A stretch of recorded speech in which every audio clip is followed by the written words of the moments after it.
Hi everyone, today we will quickly add slicers to our income statement dashboard. Here we are building a customized profit and loss statement where we are able to slice the data by country / profit center product. We can also switch on and off different types of costs from the income statement and see how business performs with or without this or that type of costs. We will also be able to see the income statement by segment.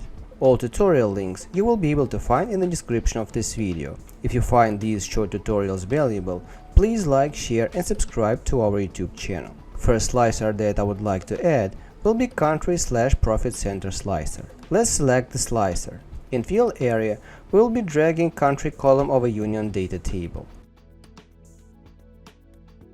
Now let's go to the visual. In slicer settings, going to options. In style, we will be selecting drop down. Now we need to go to selection and switch on select all.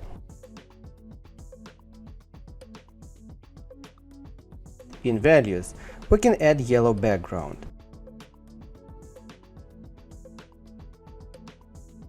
We can also add some background to the slicer itself. Going to General, Effects, and Background, we can change the color to gray. Now we can play with our first slicer.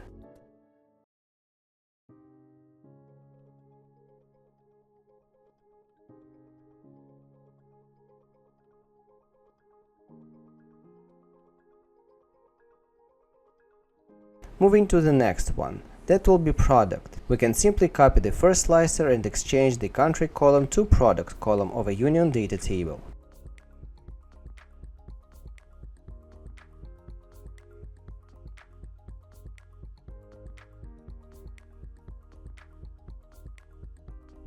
Now we're adding segment slicer.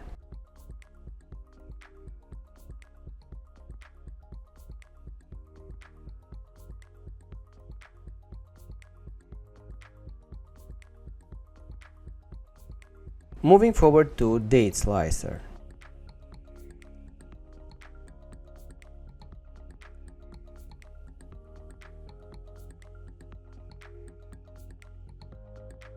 And finally, I would like to add a tag slicer. The tag slicer will give us an opportunity to switch on and off different types of costs from the income statement and see how EBITDA will look like in this or that scenario. This tag slicer will significantly ease scenario modeling inside profit and loss statement dashboard.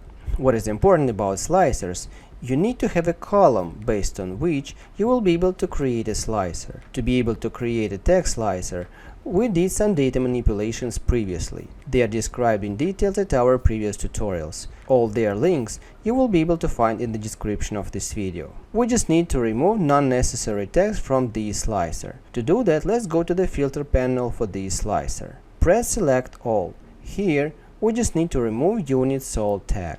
Now we can play with different slicer setups. We are ready with the income statement and its slicers. We can move forward to establishing the targets for the gross margin and EBITDA. Plus, we will be adding some conditional formatting to the EBITDA and gross margin values inside our profit and loss statement. So that will be the topic of our next tutorial. All tutorial links you will be able to find in the description of this video. If you find these short tutorials valuable, please like, share and subscribe to our YouTube channel.